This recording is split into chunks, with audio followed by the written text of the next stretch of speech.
I'm Shirley Bell. I'm running for state representative for the 110th district. I was really happy when Kevin invited me to come to attend tonight to talk to small business owners and members of the communities that are interested in small business. Small business is so important. I was so delighted because our small business owners are tremendously important to, we all know, they contribute to more than half of job growth in this country. They contribute to more than half of our GDP in this country. And in our district also, I like to think of small businesses as also working to revitalize this district. For many small business owners, owning and successfully managing your small business is a dream come true. It's something that they had a passion for, whatever service or product it is that they're building, they have a passion for, and they make that work in a small business, and they know that they're providing for themselves. I imagine you all learned a great deal in the first few years of your business. My friend Jennifer White just opened her hair salon in Mattoon, and she talked about what that's like to do all of that. So you learn a lot, you develop yourself, but you also know that the service or the product that you're making is good for you, it feeds your family, but it's good for your neighbors too. It's good for your communities. And so you feel good about what you're doing. You know that you're valuable, your work is valuable, and that what you're giving to your community is valuable to all of our community members. When we do that, when that happens, when all of us feel like that, everything grows, the entire community grows. And so small businesses are essential. And I know in the last few years, last 3 years, it's been really, really hard. It's been really hard for our state, as you know, and it's been tremendously hard on our small businesses. In the last 3 years, because of the budget impasse, Illinois lost 114,000 people in the last 3 years, 37,000 just last year. We lost people, we lost jobs, we lost services, and we lost students. Students are part of the people that we lost, but they're not the only people that we lost. Enrollment in Eastern is down. When I first came to Eastern in 1995, we were over 11,000, and we are right now over 7,000. So enrollment is significantly down. Now that affects small business because you don't have students out there spending money with disposable income and buying the products and services that small businesses have to offer. But it's also true, Eastern alone lost more than 400 jobs because of the budget impasse. Each one of those jobs also cost our small businesses in enormous ways. I'm going to tell you two stories. I've been talking to lots of people, and two stories that particularly stood out to me. One was a small business owner of large appliances, refrigerators, washer dryers, those sorts of things. And he said, you wouldn't necessarily think that the lack of students would impact my kind of business. And he said, but it does, because when we lose students, then we lose jobs because we don't need as many faculty, staff, all of those things. Well, guess who does buy washer and dryers and refrigerators? All those faculty and staff and all those folks. So they've seen a big downturn, even in a business that you wouldn't necessarily think would be largely impacted because of the lower number of students. Second interesting story for me was, I talked to one woman, a grandmother, and she said her son-in-law was laid off from Eastern. He was first furloughed and then laid off. And so her son-in-law and her daughter, his wife, and her 2 grandchildren moved from Charleston to Missouri. She went from 10 minutes away from seeing her grandchildren to 5 hours away from seeing her grandchildren. That's an enormous impact on her, on their family, and guess what? That one job loss of the son-in-law cost us 4 Illinoisans. They're not here anymore, and they're also not here in this district shopping at your shops, buying the goods and services that our district has. So this budget impasse has had a huge impact on our community, and what I'm working for and what I'm fighting for is that we revitalize. We now do have a budget. Okay, let's get going again. My idea is let's start growing again. Let's reinvest in our communities, in our people, and in our communities, and actually start growing again. We've been stagnant or sliding on job growth. We've been stagnant or sliding in terms of our economy. It's time for us to invest again in our people and our businesses and our communities so that we are again a vital and vibrant and growing district. Thank you.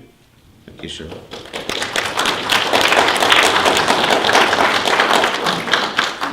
Terry Davis. My name is Terry Davis, and I am a small business owner in Charleston. I came here nearly 40 years ago at the request of a gentleman who was at that time owner of a store down on the square called Hagel's Jewelers. And he asked me to come here to see if I would be interested in coming here to be the manager. And I walked around the square and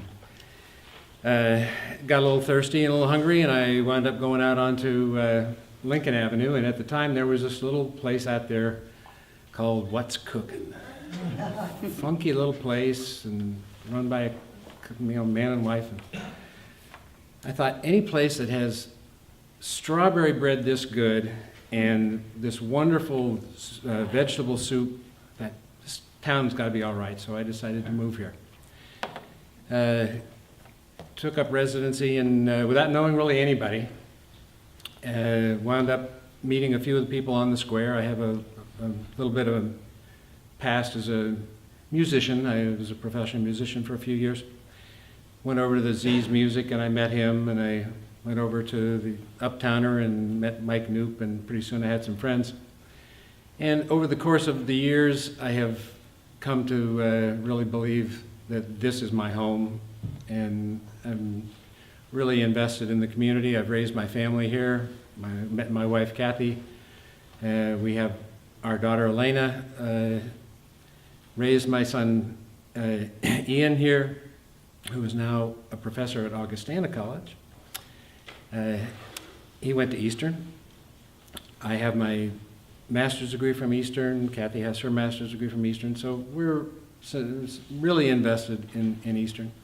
As a small business owner in the area, I can tell you firsthand what the budget impasse has done and what the cutbacks at Eastern have done to small business.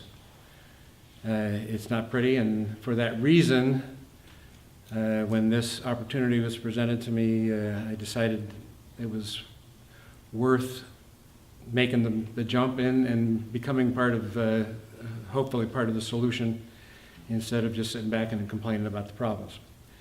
So that's why I'm in the race, and I hope that my years of running a small business, I have often complained that I wish I could run my business the way the state does, because they can just spend money whenever they want. When I get to the bottom of the checkbook, I have to stop spending, and that's the lesson that I hope to take to Springfield, that we can improve the way things are done over there and improve the budget, and by all means, keep Eastern open.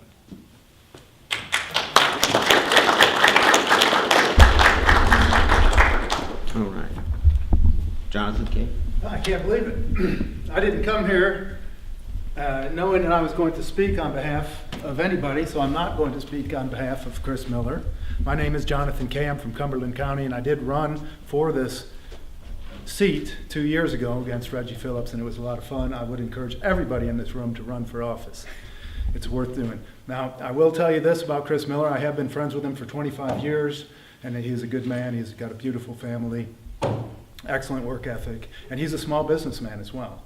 So he is an entrepreneur, family farmer, and does other things related to the farm. So he's good people, and I think you'll enjoy him having him as your representative. The reason that I am going to support him as a representative for the 110th District is because he most reflects the values of the people of the 110th District, in my opinion. Now, everybody knows that the district is broken up and gerrymandered into 65% Republicans and 35% Democrats. So we are going to get somebody that most reflects those values. And Miller is the one that is likely going to do that. So I don't want to break any of your hearts. I know a lot of you vote Democrat and are looking for something else there, but that's probably going to happen. Now, this is just my opinion. Again, I'm not speaking for Chris Miller. Okay, I am a serial entrepreneur though. I have been self-employed since I was 19, have always made my living by creating businesses. So what really attracted me to this is the fact that there are people who are interested in creating and developing businesses, and that's what I do. That's what I've always done. I love doing it. If anybody wants to start a business, get a hold of me and I will help you. You know, we're talking about what do they call that, a brew pub starting up in the area. So that's kind of exciting stuff. there are other businesses that we can start if anybody's interested in starting a business. And that's really what my interests are, is starting a business. But Chris Miller's a friend of mine, so I thought I'd just step in there and tell you that I suppose he wishes he could be here, maybe not. But anyway, that's all I have. All right, thank you, thank you. All right. All right, so let's just dive in. And since we just have two candidates here, we'll just let it, kind of a free-flowing discussion. The first question here: what are the major issues confronting small business in Coles County? Is what this, but let's expand that to the 110th district. And for anybody that doesn't know, this district goes all the way from here, Cumberland County, all the way down to parts of Lawrence County, which is pretty far south from here. So, and we'll just trade who starts first. And since Shirley started, give her, introduction first, we'll let Terry have this first. Thank you. So the issues confronting a small business? Yes, yes, issues confronting small business. Well, in reference to what you just described, the district, that really is a very big answer, because this district is not a homogeneous district. It is farms, it is light industry, it is the university, it's a huge hodgepodge. So the issues that are confronting all those different businesses and types of businesses are obviously different issues. In general, the issues that I see in my business are just finding new customers and making sure that you have new people to talk to.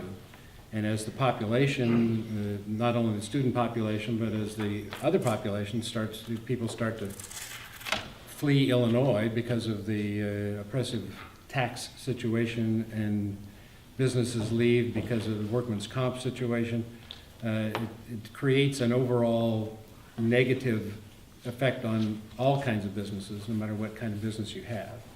So getting some of those things corrected as far as creating a more business-friendly atmosphere and creating a situation where people don't feel like they have to leave the state because they can't afford to pay their property taxes.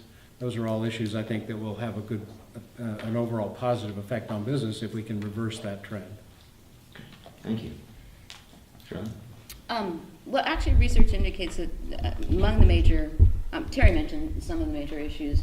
Health insurance, and liability insurance are major concerns for most small businesses. Also, along with that,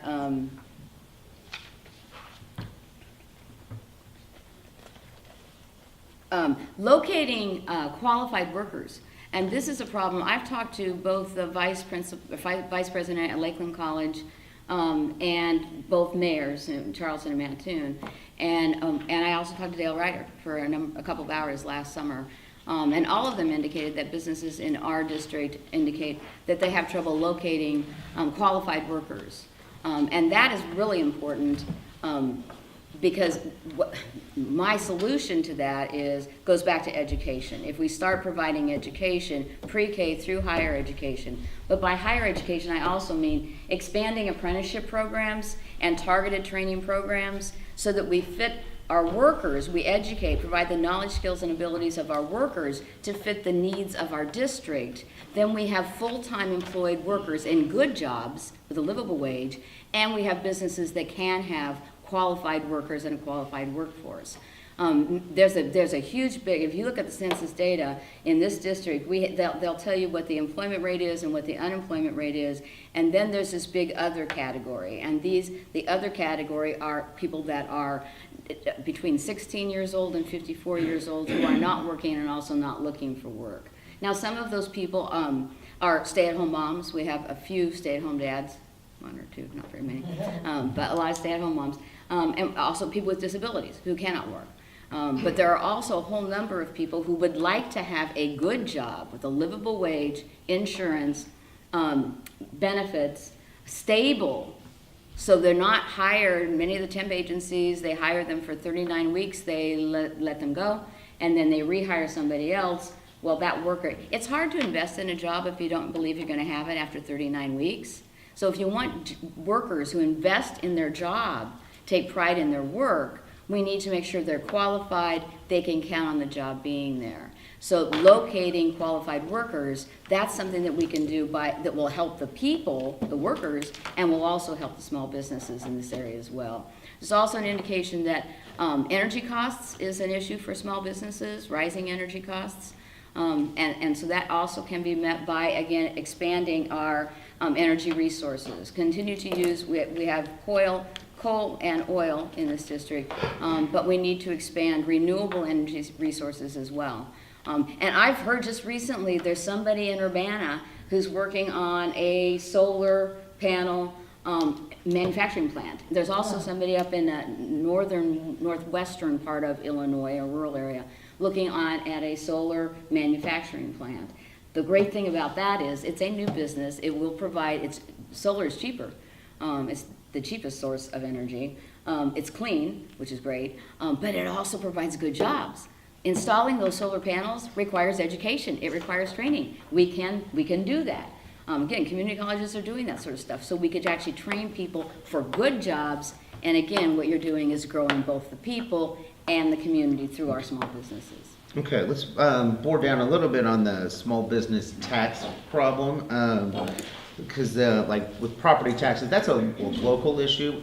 What could you do as a representative to help alleviate some of the property tax burden on small businesses? Shirley?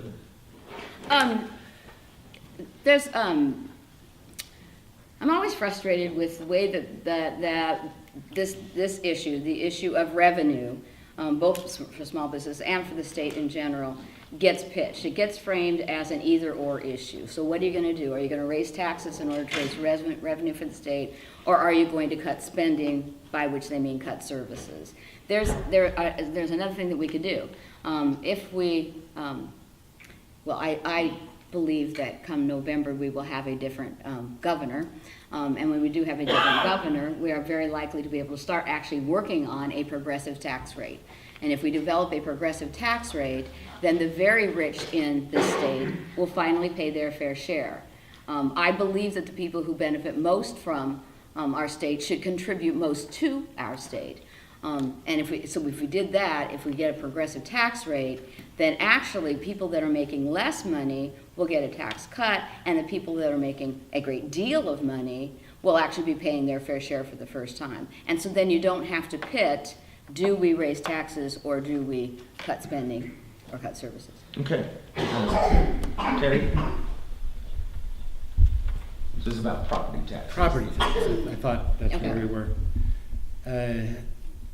Because the property tax rate in Illinois is the highest in the nation, and it's easily 2 times the national average, it is a major factor as far as people moving here. I just spoke an hour ago to a realtor who was introducing a potential client who was here to potentially come to locate at Eastern, and he said, he asked this person, where are you coming from? And it was a state down south, and he said he had a $300,000 house, and he said, well, what's your taxes on that? And he said, I pay about $3,000 a year. And the realtor said, well, I got to be honest with you, if you have that type of a house here, you're going to pay substantially more in taxes, more closer to $9,000 or $10,000. And he said, I could just see this guy saying, what? And it's actually a factor as probably whether this guy will really consider taking the job or not. When you have to think of in terms of paying that high a tax rate on the same house that you have previously. Like my father's house down in southern Missouri, his annual tax bill was $367. And he thought that was high. But the total tax situation in Illinois right now is oppressive, and it's keeping businesses from locating here. It's keeping people from locating here. And I am not naive enough to think that a freshman legislator in the State House in Springfield has the power to change that. That's pie in the sky. But there has to be some movement in that direction where we move away from the oppressive property taxes. And I'm be honest with you, those of you who know me, 3 weeks ago, if you'd have told me I'd been running for state legislature, I would have laughed in your face, which is pretty much what I did when they asked me to run. But having gotten involved in it, I feel that there has to be some voice in Springfield that's at least making that cry. We need to look at the overall picture of how the taxes are affecting the state. We can't tax our way out of this problem. We have to figure out how to spend a little less, keep within our budgets, look for viable sources of revenue that are not going to put more and more burdens on the taxpayers. It's just counterproductive. Thank you. Let's talk a little bit about because the tax burden, like you said, is a huge concern for small businesses. And one of the issues I see here is they say 70% of the economy in Illinois is services. What about the service tax and taxing that 70% of the economy that currently isn't in Illinois? What are your thoughts on that issue? Because that has been floated around for the last, decade or so. There are, me again, there are certainly other states that do that. It really is a question of the total taxes, not just a particular tax. Really, the one thing that Illinois could do that it's a federal issue, it's not a state issue, but by taxing all internet sales, the state, I read in one report, would generate an additional $18 billion a year. But that's a federal issue, not a state. It has to be done on the national level, because when the internet was a fledgling thing way back when, they decided in their infinite wisdom, in order to encourage the internet, they would not charge tax on sales, which means that me, with a location here, if you come in to buy something for $1,000 in my store, I have to charge, at this point, it's 7.25% extra, where they can go online, even if it's just that same $1,000, they're still saving 7.25%, which puts me at a disadvantage as a businessman. Whereas if this was changed, again, it is a federal issue, not a national, or not a state issue, but that one issue alone would generate a lot of money for the state. It's just,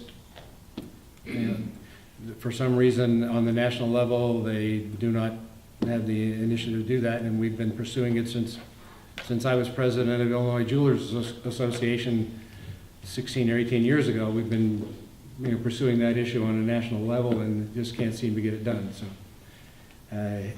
that would be certainly one issue that could generate some more income for the state. Okay. Shirley? I'd like to follow up on two things that Terry said. The first is the internet issue. As you said, that's a federal issue. So as a state legislator, we would not be voting on that and would not be able to affect that. It makes perfectly good sense to me. I don't know why you should have to pay no sales tax over the internet, but you have to pay a sales tax in actual stores.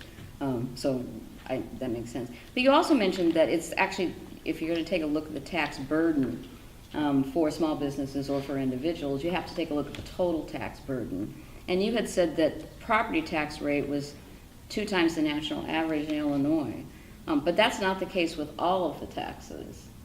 And I've been reading about this, and it's very complicated, I'll be real honest.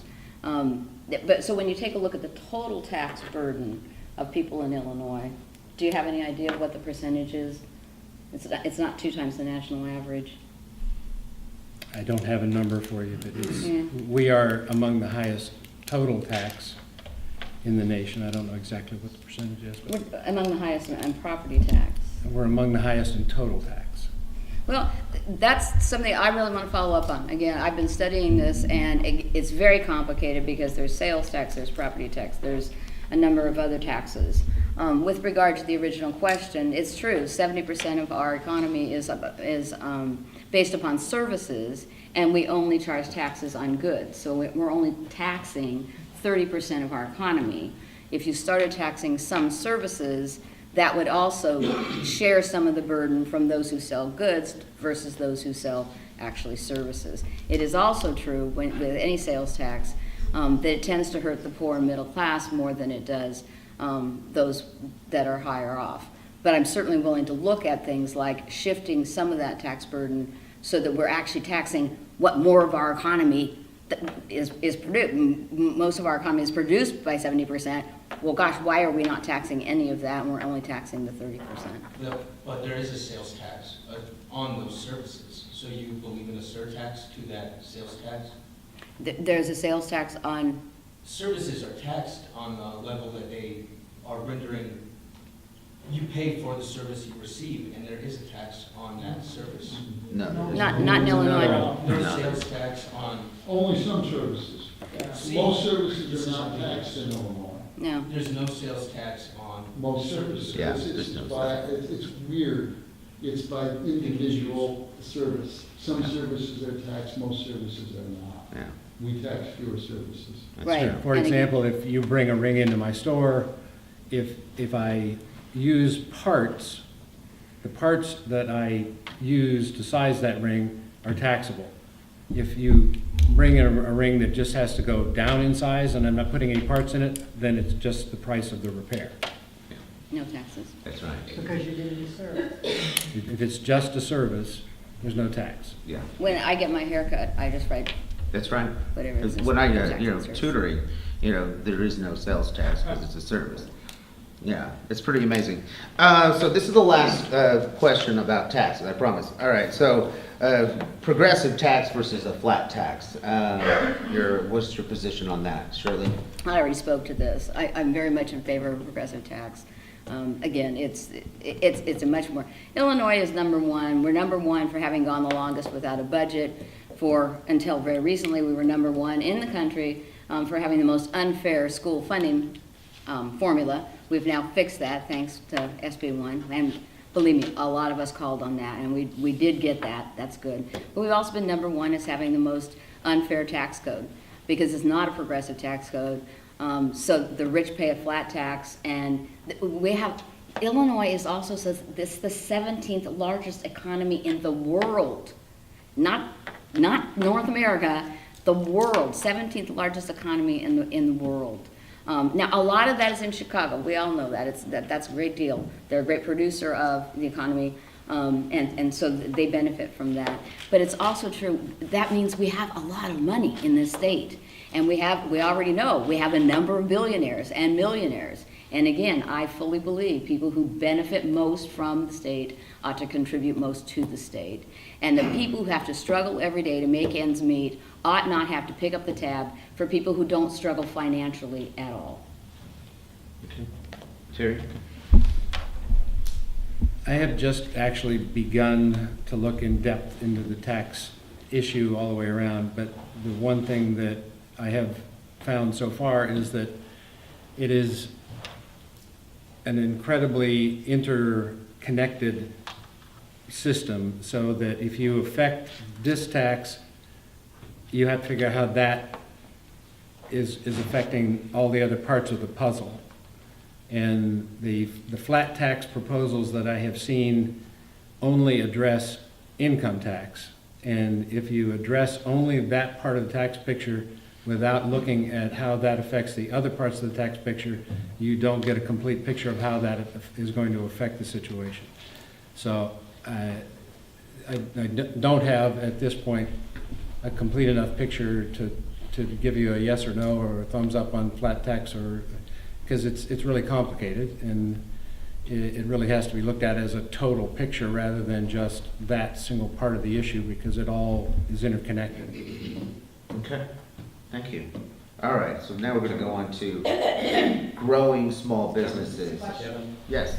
sorry. A follow-up on that, are you aware that Lou Lang, which is a state senator, has been proposing a progressive tax structure? And under his proposal, 99% of the families in Illinois will get a tax cut, and 1% of the households in Illinois will get a tax increase. If we follow the Wisconsin model, the state of Wisconsin have 4 income brackets for their state income tax. If we follow the Wisconsin model and use the same cut of points, 92% of households in Illinois will get a tax cut. And so if we switch our flat tax model to a progressive tax model, most of the families in Illinois will benefit. That includes the middle class and the lower income families that really could use the support.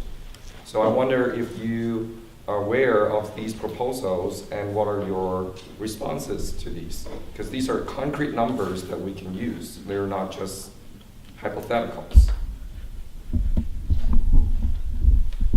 I am. I've been reading on this. I was aware of the Wisconsin model. I was aware, and I'm also been following, again, our governors, our candidates for governors, and the proposals that they've been making as well. I also am not naive enough to believe that as a freshman legislator, I get to go in and say, well, now I'm here, and so let's get this progressive tax rate. But again, I believe we will have a new governor when I take office, and those governors are also in favor of the progressive tax. So I would have a voice in that. I would have some influence with regard to that, and some help, some big help from the big guys. I guess I would just have to fall back on my previous answer. I have not looked in depth into that as far as how it would affect the total picture, because one of the things you do have to consider is that if you start looking at drawing more and more money from that top 1%, the top 1% is the most mobile. They're the ones who can pick up and leave in a heartbeat if they want to and establish residency in Florida, as several of them have. And they take their wealth and all that tax money, so you get 100% of nothing if they leave the state. So you do have to consider that if you make the situation uncomfortable for people who do have that kind of wealth, they might just decide to leave, and several have. Okay. Anybody else with a question on taxes? All right, so small businesses. What do you see as possibilities, either untapped or underdeveloped for small business growth in Coles County and throughout the 110th district? Well, that's an easy one. Pizza. We need more pizza places. Oh, yeah. Boy, he's right on that, I'll tell you. I'll just jump in on that. I think one of the more exciting ideas that has come around here in a while is the bike path, the development that the city is taking on, that will create a destination for people who are looking for something. They're trying to make it so that you can put your bike on the train and come down and unload and ride, all the way from here all the way down through to Fox Ridge eventually. With that kind of a destination for people who are looking for a good activity like that, it would generate lots of possibilities of spin-off businesses. Certainly, food services along the way, but bike services, there are all kinds of services for that type. A bike rental business for people who didn't want to travel. There could be a lot of opportunities that could just spin off that one idea, and really the other answer is that there are, when my son was in college, trying to pick what he was going to do, the point was made that most of the jobs that are going to be available in 10 years don't exist today because the businesses are just not there. There's new opportunities that are out there that we just don't even know about yet, and what we have to do is make a climate so that it makes it advantageous for people to start those businesses here rather than jumping across to Indiana or Missouri or somewhere else. We have to make the climate for that business you know, at least so that if the person who wants to start the business, they can look at actually being able to earn money and not have to pay it all out in taxes and workman's comp claims or workman's comp insurance and all that. The business climate really is just such that it really needs to be made more friendly for people to start new businesses. I've done a lot of working on this. I've been asking people all over. So what kinds of small businesses would you like, right? We just did this. What kinds of small business? What do you think that we could actually have that's viable here in this district that will grow the district and make it attractive as a place to come visit, as a place to come live and raise your family? And I've heard everything from Paula wants some new restaurants, and I think that's fine. That's a really good idea. A lot of people want it. Yeah. As I said, I really believe in let's start looking at things like solar panels and solar manufacturing, because that provides both good jobs and it provides a business as well. And also it has the benefit of providing clean energy.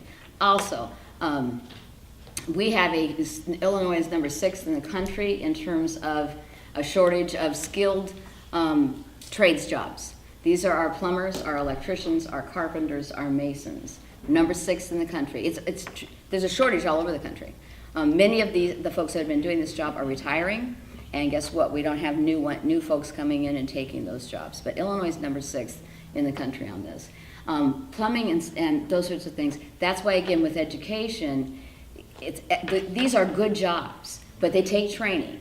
And so when I talked to the vice president at Lakeland, we talked about Lakeland College, and we also have Lincoln Trail. They do certificate programs, which are, so for some people, college, a 2-year or 4-year degree is a fine choice, and that should continue to be a fine choice. But higher education shouldn't just be college. That should not be the only choice. We need to expand and fully invest in those apprenticeship programs and targeted training programs so that we equip the people of today for the jobs that we need in this district. I don't know how many, and I've talked to people, it's getting tough to find a plumber when you need a plumber, and when you need a plumber, you need a plumber. Yes, this is absolutely true. It's getting tough to find electricians, right, where you're having to wait weeks and weeks. Other people are having trouble finding what would be a handyman. If you've got a small job, big corporations, big businesses are not going to come in. If you have 2 fence posts that need to be moved, they're not going to be able to get to you. That's not a big enough job for them to be willing to spend their time on it. But if you have somebody who's qualified, we've provided the education, they've got the knowledge, skills, and abilities, and they like to do this work. They don't want to go to a 2-year or 4-year degree. They like to do this work. You can aggregate a number of small jobs and actually turn that into a full day's work, and it's worth it, right? I don't know, have any of you had problems getting small jobs taken care of? We'll be there tomorrow. Yes, and then they don't call back. Treat for me, a whole bunch of those sorts of things. There's a great opportunity for the people in this district who have been doing these things. They've been doing it for their neighbors, they've been doing it for their families, they've grown up doing these things. Let's put them to work so that all of us actually have, we can get the plumber when we need him, we can get the electrician. Plus, again, these are good jobs. They provide a livable wage, they provide health insurance, benefits, they're stable, and there's a path to the future. The average salary of a plumber today, $67,000. And when you get higher up on the plumbing thing, you can make up to $100,000 a year doing plumbing. If that's what you want to do, let's expand, educate, provide them the skills and abilities so that our needs are taken care of as community members, but we also have people that are working full-time. We have small businesses that are viable. Okay. I have a question. Yes. Terry, the bike system. This is Lincoln Land. This is a good tourist area. I have run and biked that path from Mattoon all the way to the road to the river. That's wonderful. Is it going to be a county thing? Or is it going to be maintained? Are there going to be restrooms? It's a wonderful idea, but that is not a new idea. The YMCA was back in this clear a long time ago. But it isn't maintained, there's nowhere to stop for bathroom. Have you But been- it is a great idea. Have you But been to the new development at Lake Charles? Around it Yes, we have, several times. many times. We love it. But I'm talking about the idea to go from all the way from Mattoon, all the way to Charleston, and then all the way to Fox Ridge, and make it a county thing, and include it in the Lincoln Land area with Lincoln Log and as a big tourist thing. That could be very exciting. But they had a pagoda out on the bike path that's gone. It isn't security-wise. I have run into trouble out on the bike path from people coming off the interstate and people sleeping underneath the bypasses and stuff. But it could be a really good thing. If you got something at Loxa, like a rest stop at Loxa, and it made it be a whole county thing. But you can't just have one little part and then drop the other part. It needs to be interlocked Yeah, and absolutely. advertised as a big deal. That's, For as both Charleston. As I understand it, that is the goal, and beyond, I mean, I've spoken to the people at the city, their main concern has been getting that, the Lake Charleston part of it developed. The goal is to be able to link it all together. How that happens, I'm not, part of that at this point, but I do know that that is the eventual plan, to try to get it to all link up. And if anybody hasn't been around to any of it, it is very exciting. Yeah, To be able to go I around think the it's whole really a thing. tremendous, my wife and I went out there to walk, and we were really impressed with Yeah. just how, the difference, the variations in the paths. There's the easy paths, and there's the ones that are, it's really, I think, the first step, and certainly there's a lot left to be done, but I think that eventually that, with the proper amount of impetus behind it, I think can be developed into this kind of thing that we're talking about. Mayor Coombs won an award for it. They did a really good job. Yeah. All right. Just a follow-up question yes. to Shirley. When you're talking about like the trades training and stuff like that, it used to be that in high schools, they had some of that stuff Yes. available already. How do you feel about starting to offer some of that, so kids are introduced to some of those as ideas for actually good, viable jobs? Because some kids are never going to get past high school. But maybe if they see that and are able to see that, hey, this is something I can do, even though I'm not going to get the big, able to do well academically and things, this is something that I'm more talented at. How do you feel about it? I absolutely think we should start at the high school level, and I've also talked to some folks who, again, I talked to a man who, his wife is a school teacher, and she said, I can give some kids, I give them a math problem. Remember those math word problems? It's all like, so-and-so is 6 feet fallen, so-and-so is 5 feet fallen, and what was Aunt Betty doing in the elevator is the final, and you're like, I don't know, I don't understand it. She said, some kids, they love that, logicking it all out, and some kids could care less, but if you give those kids an electrical problem, a project where they actually have to use the math, they do it, they learn the math, and they love what they're doing. So we ought to start doing that much more than we already do. I know Lakeland goes to, even back to middle school they go to, and the high schools, with presentations. These are other kinds of opportunities for you. We need to fully develop that. My understanding is that many of those classes have been dropped from high school. Shop has been dropped. A lot of those have been dropped. I guess there are equipment issues, maintaining the equipment to do that. So we're talking about funding issues with regard to that. But it's also true, let's be all honest here, I took a History of Illinois course. I had to drop because I was too busy, but I loved it. And they were showing old posters. These were from like the 1940s and 1950s. And we have been promoting higher education as only college for decades. And there were these huge old posters, which are actually really neat. I mean, I'd love to hang one on my wall. But they say things like, there's a picture of the college grad in the regalia, and then next to that, the other picture is a construction worker, guy with a shovel, and it says, "Work smart, not hard." So we've been tunneling them, telling them the only smart jobs are 2-year and 4-year. And so what do we end up with? We don't have any plumbers and we don't have any electricians.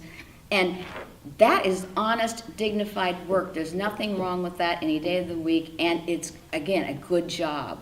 And we're providing that for the people that are here in the district that need that. So I'm 100% on board for doing that in high schools, starting in high schools. Do you have anything to add?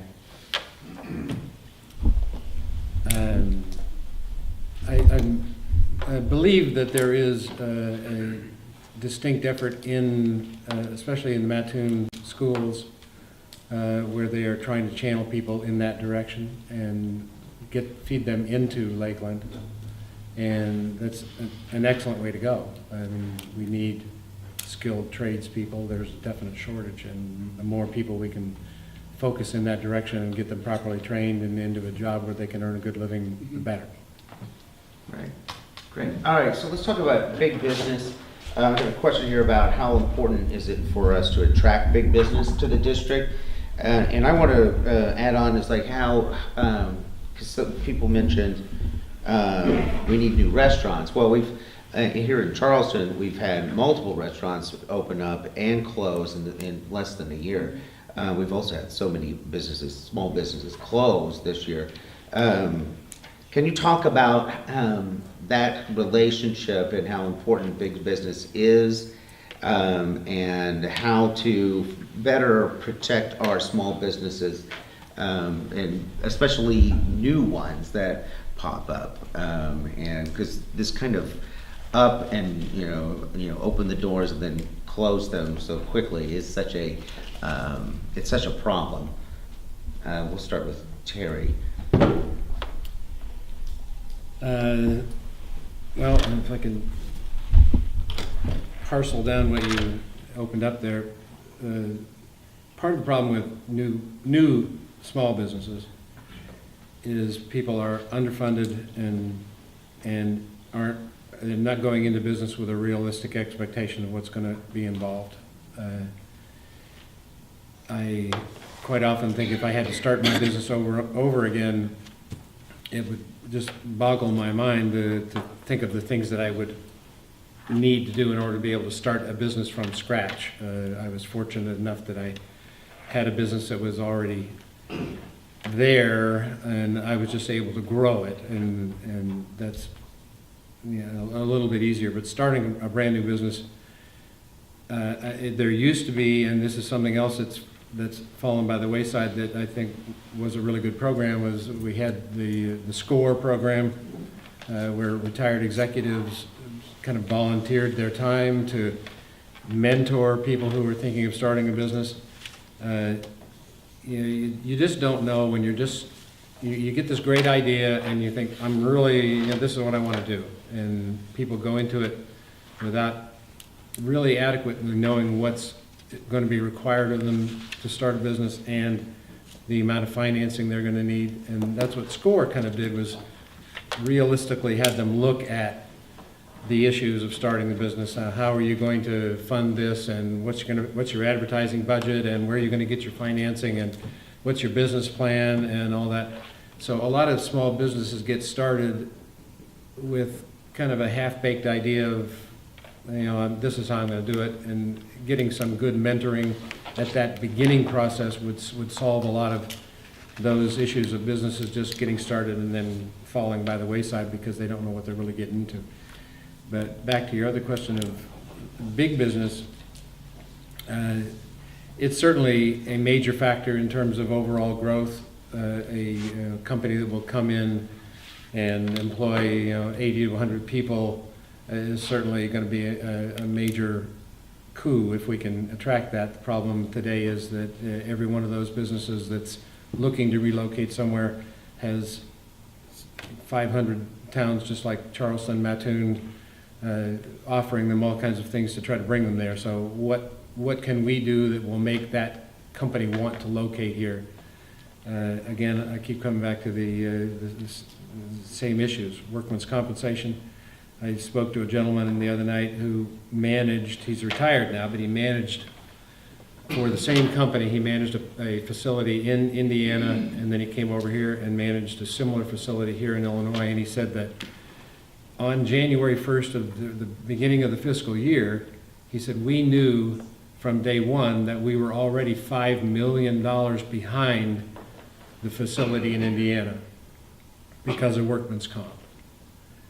You know, a business that has to face that kind of, a negative number right off the bat, it's hard to get a business to locate here when the atmosphere is such that they know their expenses are going to be that much higher.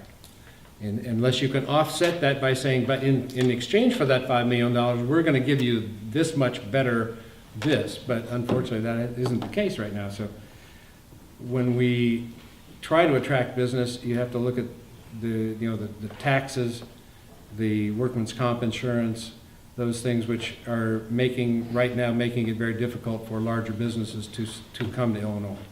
Okay. Thank you. Shirley? On workman's compensation, to follow up on Terry, we made alterations on workman's comp. Workman's comp is very complicated, first of all. We made alterations, we made changes in workman's comp in 2011.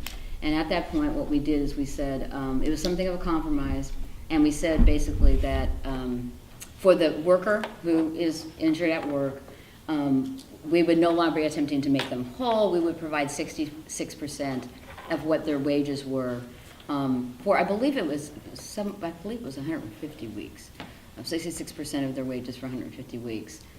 For that, the advantage to them was they didn't have to try to prove whose fault it was. So if you cut your finger off at work, you don't have to try to prove that it's the company's fault, and they're going to try to prove it's your fault or whatever. You don't have to do any of that litigation or whatever.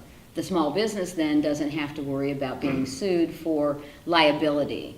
So not only they're going to have to pay your medical bills, but in addition to that, I can claim pain and suffering. I can claim all the lost activities that I can't do anymore. I can't play football with my grandson. How much is that worth? So you're cutting out those litigation costs for both the small business and for the worker. That was supposed to be a benefit. And the idea was small businesses would benefit from that because they would have lower premiums, right? Insurance premiums, because they're not going to have to worry about all that litigation. So guess what? Great. But that's not what happened. What happened was the insurance companies kept all the money. So neither we lost worker protections, and small businesses didn't gain anything from having made that compromise there. So if there are going to be further alterations in workman's compensation, we're going to have to make sure that that legislation ensures that the small business owners that are paying for the insurance actually benefit from whatever reforms are actually made. So that instead of just the insurance companies keeping the benefits, it actually comes back to the small business owners. And we have to also make sure that we're still protecting our workers. Illinois does take good care. In comparison to many other states, we take pretty good care of our people, and when they do get hurt on the job, and we certainly want to continue to be able to do that. With regard to small businesses starting up and then failing or whatever, what Terry said is absolutely true. Most small businesses, the biggest failure rate is in the first year, and that's usually because of undercapitalization. You're supposed to have $100,000 plus whatever your expenses are. You're supposed to start with enough money that you'd be, if you think you're going to make $100,000 in a year, you have that $100,000 plus whatever you think your expenses are. That's what you should have. And many small businesses don't have that amount of money when they first start off, so failure is higher in that first year and in the first 2 years than it is later.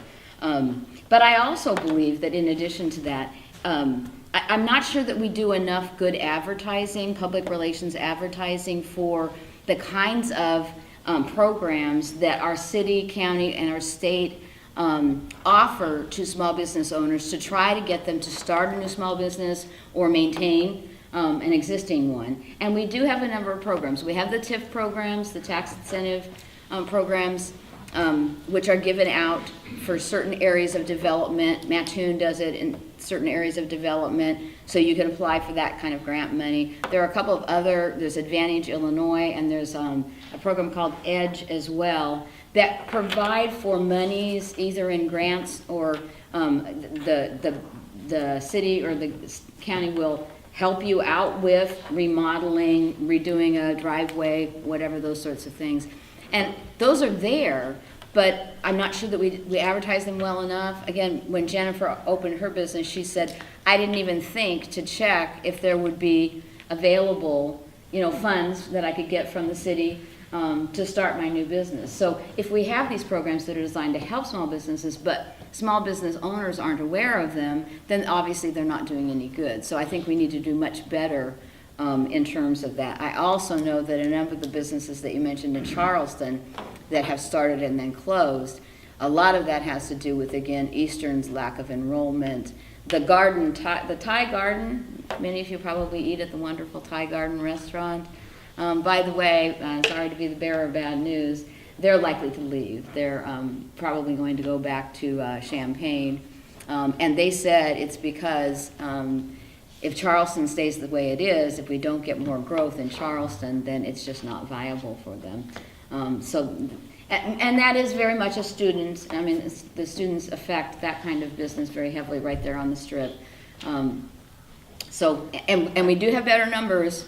I hope you all know that we do have good, it's based upon preliminary data, so we can't guarantee on this. But we do have better numbers in terms of applications to Eastern. The applications are up for the fall. Now, they can't really start counting on it until they start getting deposits.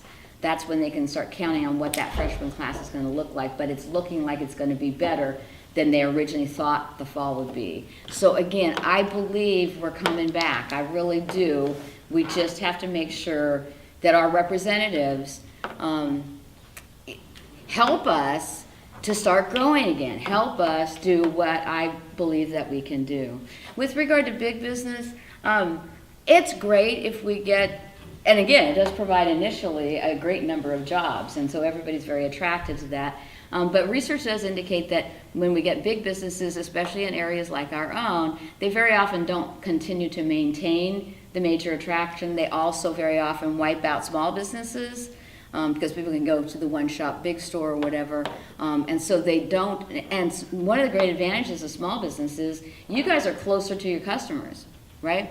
You know your customers. These are people that are members of your community. You know them very well. You know what their needs are. And so small businesses are much closer to their clientele.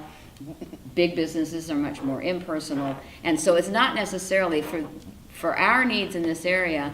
I'm not convinced that huge big businesses, even if we could attract them, and we do have difficulty attracting them because we don't have so many people, I'm not sure that that's oh, wonderful. I'm not sure that's pie in the sky, wonderful. Okay. All right, so we've got just a couple more minutes, right? So anybody have some quick questions? Yes, Gary. Well, I'd first of all like to thank Shirley for specifically recognizing coal and oil as valuable assets to this district. This is our family's 70th year in business as an oil producer in the state of Illinois. And to Terry, thanks for initiating the conversation on workers' comp. For a company our size, it's a huge burden to be paying a 20% workers' comp rate on payroll, which is absolutely ridiculous. And yes, I recognize that there have been some reforms, but as a small business owner, I need the kind of reforms that's going to take that comp rate from 20 to 10, maybe even 5%. Like, I don't know what it is in Indiana, but it's a lot less than 20%. So that's a very real example of a burdensome cost center for a company of our size. Another one is that we used to have a sales tax exemption on the purchase of oil field equipment, parts, and supplies, just similar to what agriculture has. And it was Rod Blagojevich that took it away from us, and we need it back badly. We're coming off one of the worst bust cycles in recent history, and it really hurt, and I'm afraid that 2018 is going to be the last year of our family held business like this. So, and in addition to that, literally it was a matter of weeks later that I saw an announcement in the newspaper, press release, Blagojevich grants sales tax exemptions to Hollywood companies who want to make films in Illinois. So that's my contribution to the movie industry anyway. But anyway, thank you. Very interesting and informative. Great. Anyone else? This is for Terry. You mentioned the importance in one of your answers of maintaining a good educational system in Illinois. And you're also concerned very much about property taxes, but Illinois leads the country in terms of how they fund K through 12, and that is through property taxes, 60% on average. So how do you take those two things into consideration? Your desire for better education, but your desire to lower taxes on property? I'm reminded of the story of John Kennedy being a very nervous speaker, and he was taught in order to give himself time to think.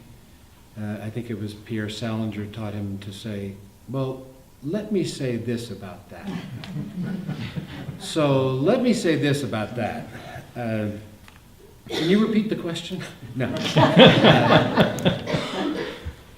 I have spent the last 2 days poring over in great detail SB 1 or SB 1947, and there is theoretically in that a property tax relief section in SB 1947.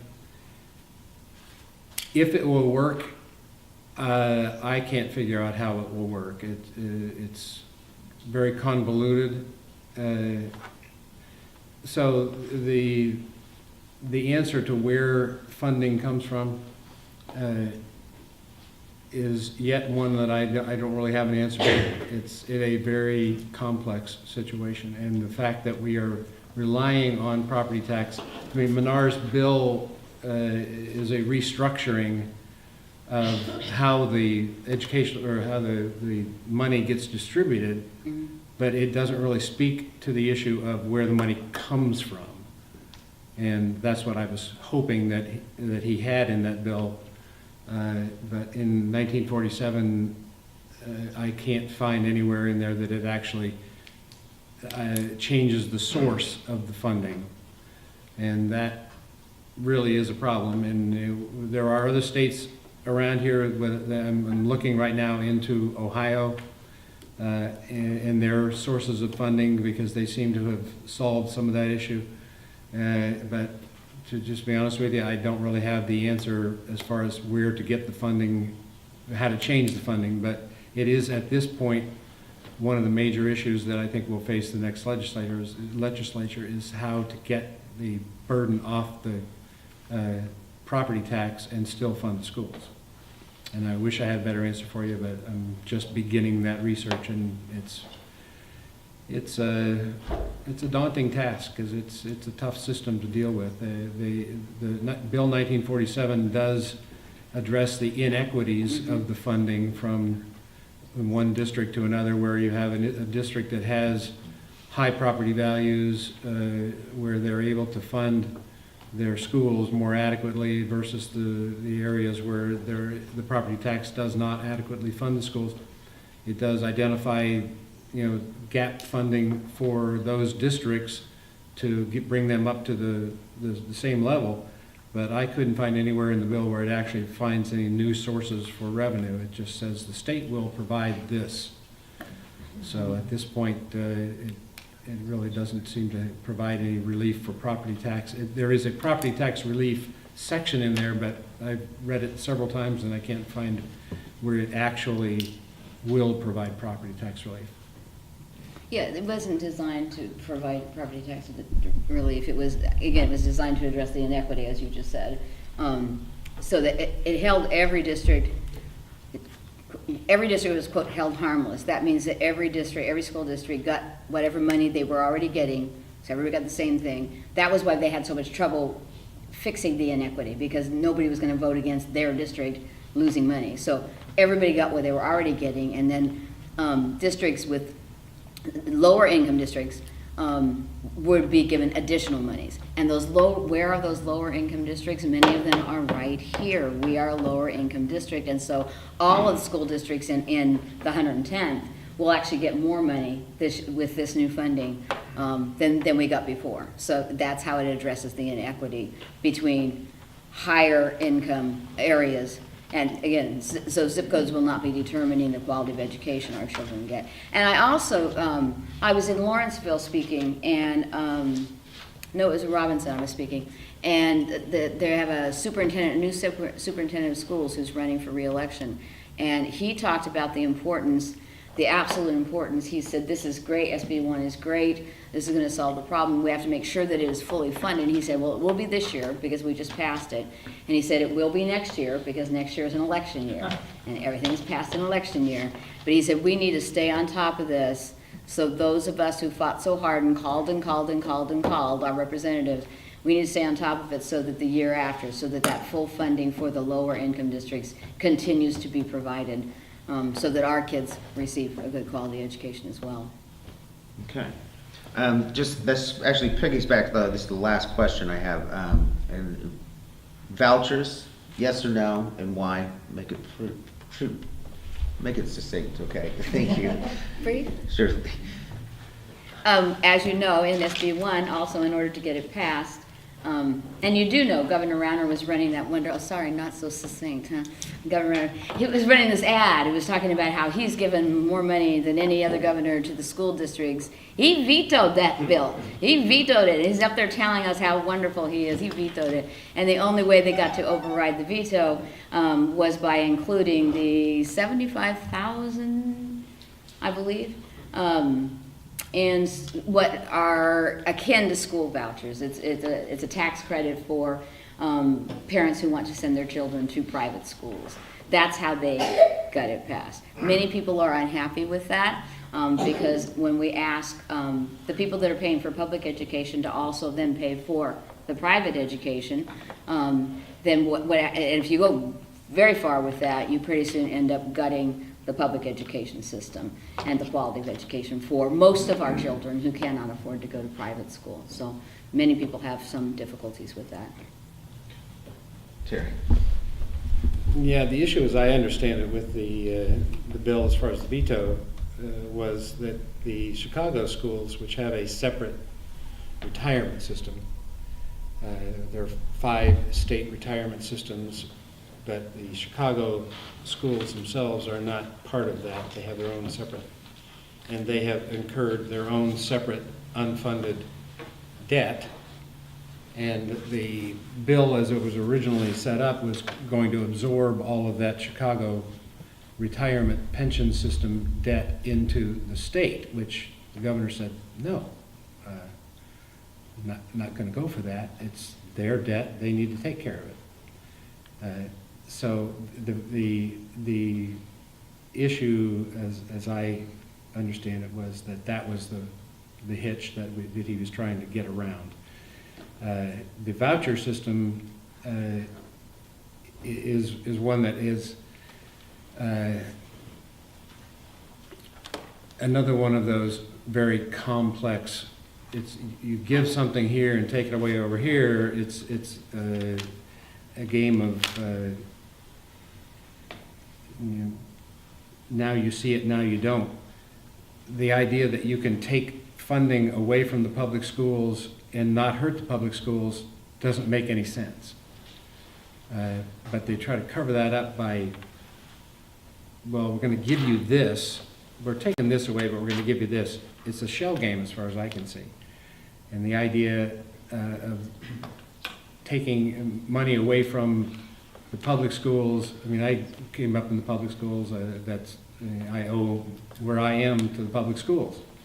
We decided right after World War II that an educated populace was the best way to growth, and that produced the boom years of the 50s, 60s, into the 70s, because we placed a high priority on education, on a free education that was available to everybody. That's the heritage I think that we need to continue, and taking that away by moving things into this shell game of vouchers and all that, to me, doesn't make any sense. Okay, thank you. All right, just some closing statements, and we'll be out of here. How about that? Shirley went first, so Terry, you want to start? thank you all for coming. It's encouraging to see a lot of people who are interested enough to want to take their evening and come out here. I hope that something that was said here made any kind of sense. Not sure at this point in the evening. I think I needed a cup of coffee. But I appreciate you all coming out.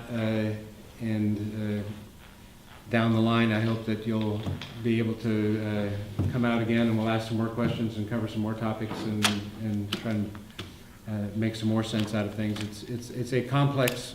The thing I've learned in the last three weeks since this whole thing started is that it's Seems like years. complicated. Yes, it does. Seems like How long has it been? What day is it? I'm not sure. And where am I driving today? Oh, my God.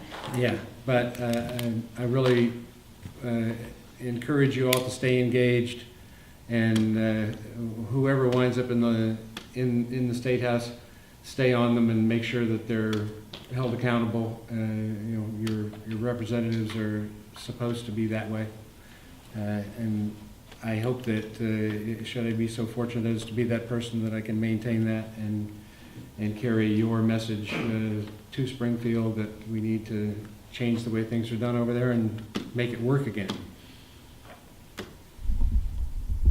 Well, I agree with a great deal of that myself. One of the reasons that I decided that I was going to run was because we've gone way too long with Springfield. The gridlock in Springfield has cost us a great deal. I mean, they've been stuck. They're not willing to work with one another. They're not willing to. I taught communication for 19 years here at Eastern. I've been studying communication for more than 30 years of my life. I plan to bring those communication skills to Springfield, and I'm willing to listen to a good idea no matter who offers it. I'm willing to work bipartisan, and compromise are not bad words. I think it was even John McCain who said the best and most enduring legislation that we've ever produced from either party has been bipartisan. It endures because you had both parties working on it. And to be willing to listen to one another, to be willing to compromise, to be willing to work with. And if you get 90%, I forget which bill it was now that we were calling, but if you get 90% of what you want, then take the 90%. And then that doesn't mean then forget the 10%. That means go back and work on that 10%. What other ways can we address whatever that 10% was? But at least keep us moving. An annual budget is called an annual budget because it's supposed to be produced annually. Yes, and we absolutely have to have that. Uncertainty is horrible for business. Absolutely horrible for business. You don't know whether to buy that piece of equipment because you don't know if Eastern's going to close or not, and so you don't know if you're going to have anybody here, customers here to do it. So it's horrible for business. It's horrible for the stock market. They hate uncertainty. It's horrible for people too. I don't know whether I should hire the roofer to come and put the new roof on my house, because I don't know if I'm going to have my job, because I don't know if I'm going to get furloughed. Uncertainty is horrible for everybody. We've got the budget, we've got SB 1, we can move forward, and I believe we can. I'm not saying that I'm going to be able to go up there and I'm going to be able to tell all those guys, look, you guys are not getting along, you're not playing well with each other, and you're leaving us all out here to dry, and we're not getting anything done.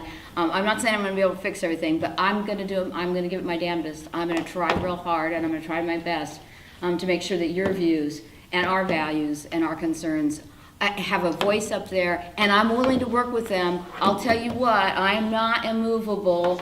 Chris Miller was quoted in the paper as saying he's immovable. Once he's decided what he thinks is the right thing to do, he's immovable. I'm not immovable. I'm flexible. I'm willing to work with other people. I am principled. My integrity is very important to me. I'm principled. But I'm willing to work with other people. I'm willing to listen to other people and collaboratively work to try to find practical solutions to the real problems of the people in this area. And I'll tell you what, it takes more strength and endurance to be persistent, to keep going back at it. You work at it today, and when you don't get it all done, you go back the next day. Persistence takes as much strength as immovability does any day of the week. And it's harder, and you get tired, and you got to get up, and you got to go back. And I will give it my best. I will do my damnedest for you. Thank you. Thank you.